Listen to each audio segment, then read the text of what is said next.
Hello, dear friends. Welcome back to our quiet corner of lingering light. I am so deeply grateful you've decided to pull up a chair tonight. Take a moment. Adjust your glasses. If you have a blanket nearby, tuck it around your knees. Tonight, we aren't just reading a book, we are looking at a painting. And through that painting, we are looking at the very architecture of our own hearts. Tonight's guide is Henri Nouwen. Born in the Netherlands, he was a Catholic priest, a psychologist, and a world-renowned professor who taught at some of the most prestigious universities in the world, Notre Dame, Yale, and Harvard. But Henri had a secret, one that many of us in our golden years might recognize. Despite the applause, the books, and the high-status titles, he often felt lonely, restless, and deeply insecure. He spent much of his life asking the same question we often whisper to ourselves in the dark: am I truly loved, or am I only as good as my last achievement? This story is based on his book, The Return of the Prodigal Son. Now, to help us navigate this landscape of grace and stubbornness, let's meet a new friend, Arthur Artie Walker. Artie is 83. He's a retired judge from Connecticut. Artie spent 40 years wearing black robes and telling people exactly where they stood in relation to the law. He likes order. He likes things to be fair. He believes that if you do the work, you get the reward, and if you make a mess, you clean it up. But Artie has recently discovered that while the law is good for a courtroom, it's a very cold way to live a life. He's sitting in his study tonight, looking at a print of Rembrandt's masterpiece, and he's beginning to realize that he's been every character in that story. Let's join Artie on his long walk home. Artie looked at the figure of the younger son in the painting, the one kneeling, his head shaven like a prisoner, one sandal off, his clothes in tatters. Well, Henri, Artie muttered, still getting used to Nouwen after his month with Gibran. I know that kid. I was that kid in 1962. Artie remembered the day he left his small hometown for the big city.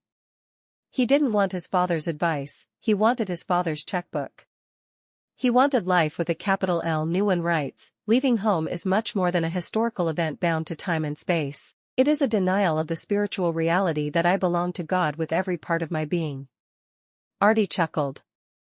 Denial? I called it finding myself. Turns out, finding yourself is a very expensive hobby. He thought about the years he spent chasing the far country.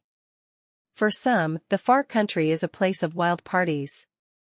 For Artie, the judge, the far country was ambition. He spent decades trying to prove he didn't need anyone's help. He built a home out of mahogany desks and leather-bound books, but his soul was sleeping in a pigpen of exhaustion. Nouwen observes, the younger son's return is not a result of a sudden burst of love for his father, but a result of his misery. Exactly, Artie sighed.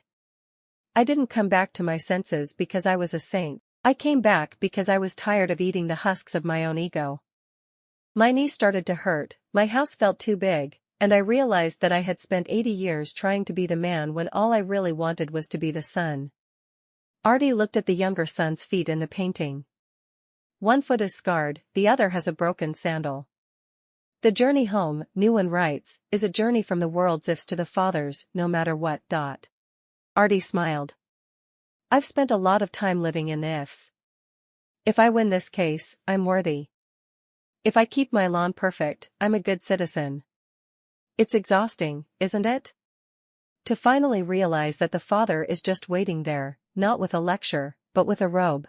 But then, Artie moved his eyes to the right of the painting. There stands the older son. Tall, stiff, wrapped in a red cloak, his hands clasped tightly, watching the scene with a look of pure, unadulterated judgment.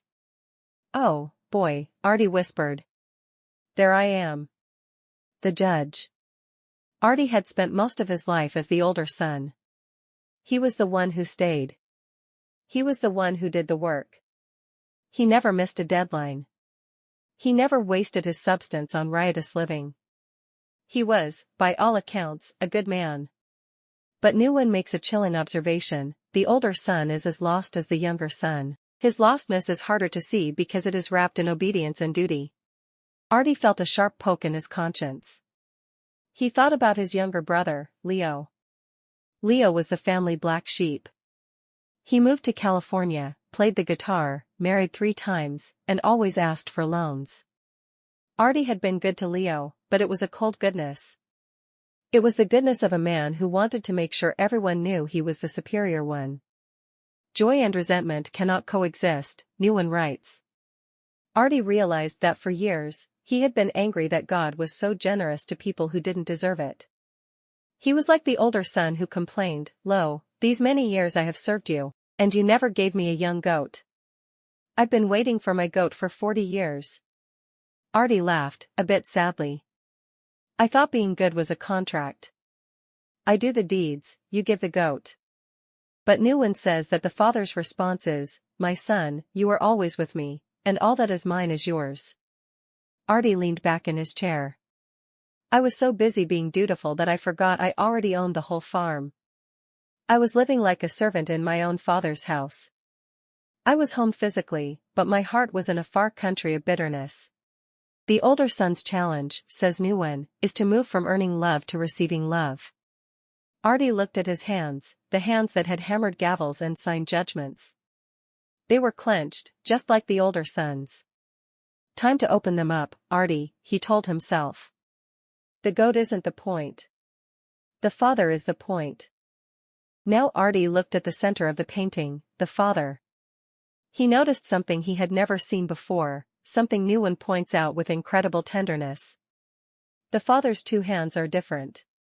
The left hand is masculine, strong, pressing firmly on the son's shoulder.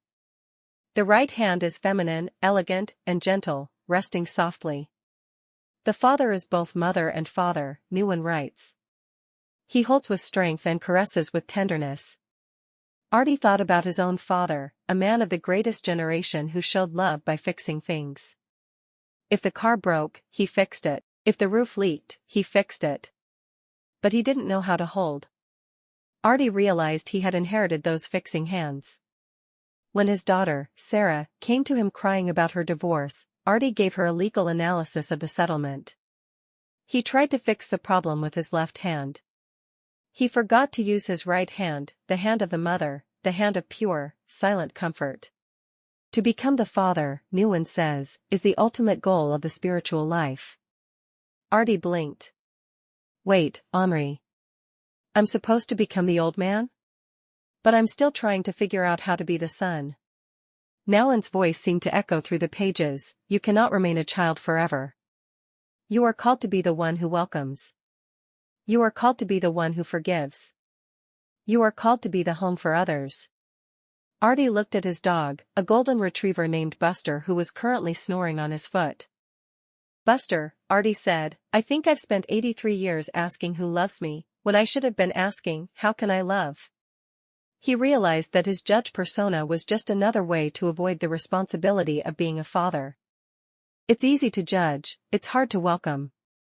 It's easy to point at the rags of the younger son, it's hard to put your own best robe on him. In the painting, there is a feast happening in the background. Or at least, the promise of one. Nouwen writes, God rejoices. Not because the problems of the world have been solved, but because one soul has come home. Artie thought about his far country again, the far country of worry. He spent half his time worrying about the news, the economy, and why the neighbor's hedges were 2 inches over the property line. Worry is a far country, too, Artie noted. It keeps you away from the banquet. He remembered a Tuesday afternoon last week. He had spent 2 hours grumbling because the pharmacy was late with his prescription. He was the older son, standing outside the party, fuming about his rights. Joy, Nouwen insists, is a choice. It is the hidden spring of the spiritual life. Artie decided to make a madman move. He got up, went to the kitchen, and pulled out the fancy crackers, the ones he was saving for company. He opened a tin of expensive sardines. I am the company, Artie said. I am the son who is home. And the father is throwing a party for me right now, even if my back hurts and I can't find my reading glasses. He realized that gratitude is the discipline of noticing the father's presence in the midst of the struggle. He looked at the crumbs on his plate and felt a strange, bubbling sense of satisfaction. He wasn't waiting for a goat anymore. He was enjoying the crackers. He called his brother Leo. No legal advice. No, when are you going to get your life together? Hey Leo, Artie said when his brother picked up. I was just thinking about that summer we spent at the lake. Remember the time we stole the neighbor's rowboat? Leo laughed. For 30 minutes, they weren't the judge and the failure. They were just two sons, sitting at the same table. Artie closed the book. The house was quiet. The sand of his life, the chores, the aches, the regrets, was still there. But the foam, the light of grace, was washing over it. Nouwen's final words stayed with him, the return to the Father is the end of all our searching. We are the beloved. Artie looked at the painting one last time. He realized that the father's eyes in Rembrandt's version are almost blind. He doesn't see the son's rags. He doesn't see the older son's scowl. He sees with his hands. He sees with his heart. I'm 83, Artie whispered. I'm getting a bit blind myself. And maybe that's the gift. Maybe getting older is just God's way of helping us stop looking at the rags and start feeling the shoulders. He realized that coming home means making the place where God dwells your permanent residence. He didn't have to go anywhere. He didn't have to win another case. He was already there. He climbed into bed, feeling structurally supported by a love he didn't have to earn. Everything is grace, Artie murmured as he drifted off. The leaving, the staying, and especially, the coming back. My dear friends at Lingering Light, Artie's walk home is our walk too. Whether you feel like the younger son, exhausted from trying to find yourself in the far country of possessions or pleasure. Whether you feel like the older son, exhausted from the heavy cloak of duty and the bitterness of not being appreciated. Or whether you are hearing the call to become the father or mother, to finally open your hands and be a home for someone else. Know this, the porch light of the universe is on. Henri Nouwen reminds us, you are the beloved. You are the one in whom God delights. Not when you're perfect. Not when you've finished your checklist. But now. In your rags. In your resentment. Especially now. I want to ask you tonight, which part of the painting do you see yourself in right now? Are you the one coming home, the one standing outside in judgment, or the one learning to open your hands? Share your heart with us in the comments. This is a safe place to take off your sandals and rest. Remember, the walk is long, but you are not alone. And the Father is already running down the road to meet you. Good night, dear friends. Stay in the light.